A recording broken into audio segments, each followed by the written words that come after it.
Fala pessoal! E então galera, o que vocês estão achando aí do nosso curso? Deixa abaixo aí pessoal, qual é o seu comentário, sua sugestão, sua crítica aí quanto às nossas aulas, né? Eu sei que não é um estúdio, né, de gravação, mas eu estou aqui pessoal para fazer o meu melhor, né, para poder transformar, né, conhecimento, né, em conteúdo para você, né, estudante, engenheiro arquiteto, né, poder aí entrar nessa área aí de financiamento imobiliário, certo? De maneira aí gratuita para você, beleza? Então, se você ainda, pessoal, não é inscrito no nosso canal, já deixa abaixo aí, né? Clica aí já no botão inscrever-se, né? Deixa aí o seu joinha, né? E já ativa as notificações aí para as próximas aulas, né? Já estamos entrando no que vocês vão querer a partir da nossa próxima aula, já vai entrar no que você está querendo, com certeza, né? Que é, né, pessoal, a planilha PCI, beleza? Nessa nossa aula, pessoal, a nossa última aula aí, pessoal, no nosso segundo módulo aqui do nosso curso, né, foi uma introdução, né, sobre o crédito, né, de financiamento, né, pelos bancos, né, pela Caixa e por os outros bancos, né, onde a gente falou o que, né, pessoal? A gente falou aí, pessoal, sobre uma visão geral, né, do financiamento pela Caixa e pelos outros bancos. Falamos também, pessoal, sobre o papel, né, do engenheiro e do arquiteto no processo imobiliário, né, processo de financiamento. Também na nossa última aula falamos quando, né, e por que a PCI e a PLS, pessoal, são exigidos no financiamento imobiliário. E nessa nossa aula, pessoal, a gente vai falar aí sobre as diferenças entre construções financiadas e construções autônomas. Mas, William, por que eu tenho que entender isso? Isso faz parte do curso? Calma aí, certo? Calma aí. Essa aula, pessoal, vai ter como objetivo apresentar a você, pessoal, de forma clara e assim e concisa, né, as principais diferenças entre quem constrói com financiamento bancário e quem constrói por conta própria, certo? Destacando, pessoal, as exigências, as vantagens e as responsabilidades e riscos que você vai ter, certo? Não que é, quem quer construir por conta própria, né, já tem dinheiro para construir por conta própria, tem que ir para o banco é melhor. Né? E tem suas vantagens, tem suas desvantagens em ambos os casos, certo? Então vamos lá, pessoal. Se você aí, pessoal, pretende construir, né, ou é um profissional aí da área, né, precisa entender, pessoal, bem a diferença entre, né, as duas realidades muito comuns, certo? A construção financiada e a construção autônoma, ok? Ou seja, feita com recursos próprios, beleza? Então, explicando aí, né, a gente vai explicar brevemente, pessoal, o financiamento bancário, né, que exige um controle, né, e também tem uma certa burocracia, né, e a construção autônoma, pessoal, você vai ter aí mais liberdade, mais menos proteção e acompanhamento técnico, certo? Então, tem essas duas diferenças aí. A construção autônoma, né, pessoal? Algumas características, né? Primeiro, são recursos próprios, ou seja, recursos informais. Ou seja, o cliente, ele está lá um recurso próprio, né, que é fruto do seu trabalho, né, do seu serviço como empreiteiro, né, como construtor, certo? Ele não vai ter necessidade de ter aprovação bancária para poder construir, certo? Ele vai ter a liberdade para contratar, né, o profissional e o fornecedor que ele quiser, certo? E vai ter a flexibilidade, né, pessoal? E o cronograma, no cronograma de execução e execução, certo? Ou seja, flexibilidade no sentido de, pessoal, se pelo banco você vai fazer um cronograma para, por exemplo, para 3 meses. Então o banco vai querer que em 3 meses aquela obra esteja pronta. Você como autônomo, você pode passar de 6 meses, um ano, 2 anos. Né? Tem gente que começa aqui a construir, aqui mesmo perto de casa, por conta própria, começa a construir e já levanta tudo. Aí quando terminou a estrutura, passa um ano, 2 anos, 3 anos e não termina de construir. Por quê? Já construiu a estrutura, né? Aí vem a parte cara, né? Que é o revestimento e acabamento, muitas vezes, né? Agora com o financiamento bancário, não. Você vai ter que começar e vai continuar até o fim, no prazo que você determinar no seu cronograma. Beleza? As desvantagens, né, pessoal? Primeira coisa que muitas vezes, pessoal, uma construção autônoma não tem um acompanhamento técnico obrigatório, né? Quantas pessoas a gente não conhece, pessoal, aí no nosso bairro, na nossa cidade, que constrói, só porque tem um breve conhecimento de locação de obra, ou porque é pedreiro, é porque é mestre de obra, não desmerecendo, certo? Eu tenho muitos é, amigos, né, que são pedreiros, são mestres de obras, né? São ótimos profissionais, mas eles e você ser pedreiro, você ser mestre de obra, não lhe torna, pessoal, um técnico em construção muitas vezes, né? No caso assim, acompanhamento técnico como do engenheiro, como do arquiteto, certo? Mas muitas vezes, né? O pedreiro ou o mestre de obra entende muito mais que o engenheiro. Isso aí é fato também, certo? O risco maior, né, pessoal, de estourar o orçamento. Ou seja, a gente acha que com 200 mil de constrói uma casa. Aí faz a estrutura, gasta com prefeitura, gasta com Receita Federal, né? Gasta com material, aí chega num ponto que, caramba, faltou dinheiro para a obra. Aí começa a vender a casa da sogra, né? Começa a vender os móveis de casa, começa a vender os carros, começa a vender os terrenos. Por quê? Porque quis fazer por conta própria.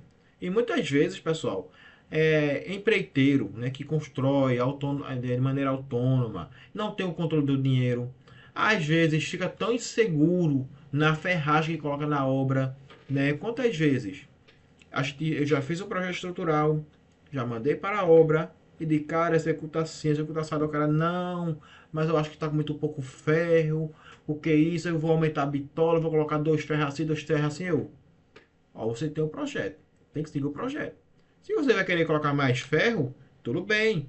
Eu faço o teste, né? Não tem necessidade, porque é mais peso e um maior gasto. Aí a pessoa diz, mas aquela viga, aquele pilar que você colocou ali de 15 por 30 é muito pouco, tem que deixar ali de 15 por 50, 15 por 40. Ah, não, é melhor 15 por 25, 15 por 20. E começa uma discussão interminável em obra, entendeu? Que não chega a lugar nenhum e muitas vezes só faz tirar dinheiro do bolso do cliente, né? Eu, como engenheiro, eu faço o projeto estrutural, eu entrego o cliente para ser executado conforme está no projeto, né? Eu nunca fiz um projeto para dar problema em obra, né? Nem cheguei lá com problema em obra. Agora, muitas vezes a gente sabe que é a mão de obra que vai executar o projeto, né? Muitas vezes, por não ser uma mão de obra técnica, né? Sabe fazer o serviço, mas não é uma mão de obra técnica, né? Muitas vezes não consegue nem ler o projeto corretamente.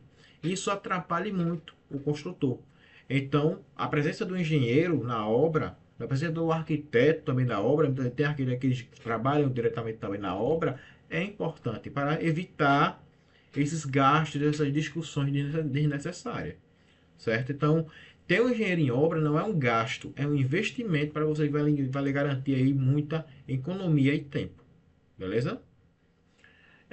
Menos controle, né, pessoal? Uma construção autônoma, pessoal, vai ter menos controle financeiro e técnico, né, como eu falei para vocês. Obras paradas, né, pessoal, por falta de dinheiro ou planejamento. Muitas vezes, né, ocorre, como eu disse a vocês, começa bem, e depois a obra para. É que nem casamento. Mar de flor no começo, depois, se não cuidar, né, fica parado. Não pode, né? Tem que crescer. A coisa tem que crescer. Não pode começar bem e depois a coisa ficar morgada, não. Tem que crescer. O amor aí tem que crescer, que nem a obra. A obra tem que crescer, tem que tocar a obra, né? Construir, né, pessoal, por conta própria, parece ser mais simples, né? Mas muitas vezes, pessoal, sai mais caro do que construir planejado. Entendeu? Se você construir por conta própria, mas você tiver um cronograma físico-financeiro, se tiver um responsável técnico, tiver o controle do dinheiro, tudo bem. Mas muitas vezes, quase 80% dos casos, se duvidar, não tem controle de custos, não tem controle na obra, não tem controle de concreto, controle de material de construção, não tem engenheiro, e aí dá problema, né, pessoal? Então, a construção financiada, né, pessoal, como é que ela vai funcionar, né? Como características principais, pessoal, vocês vão ter aí, né? Dinheiro vem de um banco, por exemplo, a Caixa. O dinheiro não vem do cliente, o dinheiro vem do banco. O cliente pode ter recursos próprios? Pode, né? Vai necessitar de recursos próprios, certo? Como eu disse a vocês, nenhum banco vai financiar 100% num único processo. Tem bancos que, por exemplo, dá a possibilidade de fazer mais de um processo no mesmo CPF. Você faz um crédito imóvel garantia para comprar um terreno, por exemplo, e faz um processo de aquisição de dinheiro para a sua obra com um terreno próprio. Então você consegue aí 100% ou até 120% a mais, né, para poder fazer a sua obra. E às vezes até sobra dinheiro. Mas tem que ter um planejamento, tem que ter um estudo de caso, tem que ter um produto imobiliário muito bom, né, para isso. Beleza? É preciso, pessoal, ter um projeto aprovado, certo? Você, como autônomo, até no rabisco o pessoal está construindo, certo? Mas para o banco você tem que ter um projeto aprovado. Aprovado por quem? Pela prefeitura, certo? Envolve, pessoal, etapas, vistorias, né? E liberação de parcelas por medição. Exige documentos técnicos, né, pessoal? Como a PCI, a PLS. É obrigatória a contratação de engenheiro ou arquiteto, certo? Como vantagens, pessoal, né? Maior controle técnico e financeiro, proteção contratual, né, para o cliente e para o banco, certo? Redução de riscos de erro ou abandono, possibilidade, pessoal, de começar a obra, né, sem ter o valor total disponível, certo? Então, pessoal, aqui, pessoal, na construção financiada, tudo é planejado, com base em um cronograma físico-financeiro. Né? Você só recebe o dinheiro se a obra estiver andando corretamente. Por isso que as pessoas dizem, mas construir pelo banco é muita burocracia. Não, é controle, é segurança para você, cliente, para você, construtor. O banco também tem que ter a segurança para ele. Por isso que tem que ter a segurança jurídica para ambos, tem que ter essa cobrança de documento, de projeto, né? Porque no final de tudo, uma construção autônoma muitas vezes termina de maneira irregular, por mais que esteja bonita, mas está lá irregular, sem a prefeitura saber que existe. Já perdeu valor, né? Como eu já falei isso no curso de regulação de imóveis. Já a construção financiada, ela vai terminar aprovada dentro de um prazo, com dinheiro do banco, certo? E já terminar pronta para poder, por exemplo, ser vendida. E até pode ser vendida até durante a obra. E com um valor bem maior do que o que você gastou para construir. Já uma construção autônoma, muitas vezes a gente acaba vendendo com um valor bem abaixo do que a gente gastou, se duvidar. Porque a gente perde cerca de 30 a 40% quando uma obra ela está irregular, por exemplo. Certo? Fazendo aí, né, pessoal, um comparativo, né, direto. O aspecto, né, pessoal, fonte de recurso, construção financiada pelo banco, autônomo, recurso próprio, necessidade de PCI e PLS, no construção financiada, exigido, construção autônoma, não se exige. Fiscalização, pelo banco, o engenheiro, mas o banco vai fazer a fiscalização. Já pela uma construção autônoma, não é obrigatória. Não quer dizer que não venha ter fiscalização, mas não é obrigatória ter a fiscalização, certo? Mas você vai receber visitas da prefeitura e provavelmente aí do CREA na sua região, certo? Liberação de dinheiro, né? Pelo banco é por etapas, ou seja, medições. Já no caso da obra autônoma é livre, ou seja, o cliente vai ter o controle do próprio dinheiro, desde que é recurso próprio, né? Risco de estouro pelo banco é menor, certo? Por que menor? Não deveria nem ter estouro de dinheiro, né? Mas a gente sabe que, devido a essas mudanças que a gente tem no ramo da construção, aumento de material, aumento de tipo assim, de acabamento, né? Da compra de concreto, né? Entre outros ajustes que a gente vem tendo, algumas crises que a gente vem tendo aqui no nosso país, né? E vem mexendo muito com o ramo da construção, isso acaba, pessoal, de fazer com que o dinheiro que você recebe do banco muitas vezes não dê para concluir a obra. Então é menor, mas pode ocorrer de mesmo com o dinheiro do banco você ficar com a obra travada. Não deve acontecer, mas pode acontecer, certo? Já pela uma obra autônoma, o risco é muito maior de ter o estouro aí do orçamento, né? Burocracia inicial pelo banco é alto, é uma burocracia enorme inicialmente. Por isso, né, pessoal, que nós aqui da WR Engenharia Estrutural, pessoal, conseguimos ajudar você, cliente, né? Temos aí uma parceria, né, que vai ajudar, pessoal, a em 15 dias, 30 dias, dinheiro na mão, né? Podemos garantir, desde que o processo saia certinho, com todo o projeto, documentação, PCI, pode garantir aí, pessoal, de 15 a 30 dias, né? Dinheiro aí na mão. Claro, né? Depende aí do projeto, depende da tipologia, certo? Fazemos todo o processo de maneira online para você, beleza? Você só vai no banco se necessitar, talvez somente para assinar o contrato. Geralmente pela Caixa, só assinar o contrato, porque tem que ser presencial, né? Já nos bancos privados, você faz até de maneira online, beleza? Já, né, pela construção autônoma, pessoal, a burocracia é baixíssima, né? Não tem burocracia nenhuma. A burocracia que tem é que se acabar o dinheiro só no próximo salário. E para encerrar, pessoal, escolher, pessoal, de financiar ou construir por conta própria, pessoal, depende também, né, do perfil, da renda, né, e do planejamento, certo? Mas uma coisa é certa, com controle e conhecimento, pessoal, qualquer caminho pode dar certo, certo? O importante é fazer com técnica e responsabilidade. Beleza, pessoal? Então, pessoal, seria isso. Dessa forma aí concluímos nossas aulas aí, pessoal, de introdução aí ao financiamento imobiliário, né? Na partir do nosso próximo módulo, aí já vai entrar em algo que vocês acho que já estão esperando aí, né, pessoal? Que é entendendo aí, pessoal, a planilha PCI. Eu vou abrir a planilha PCI com vocês, né? E vou mostrar aí parte a parte da planilha PCI, certo? Vamos aprender, né?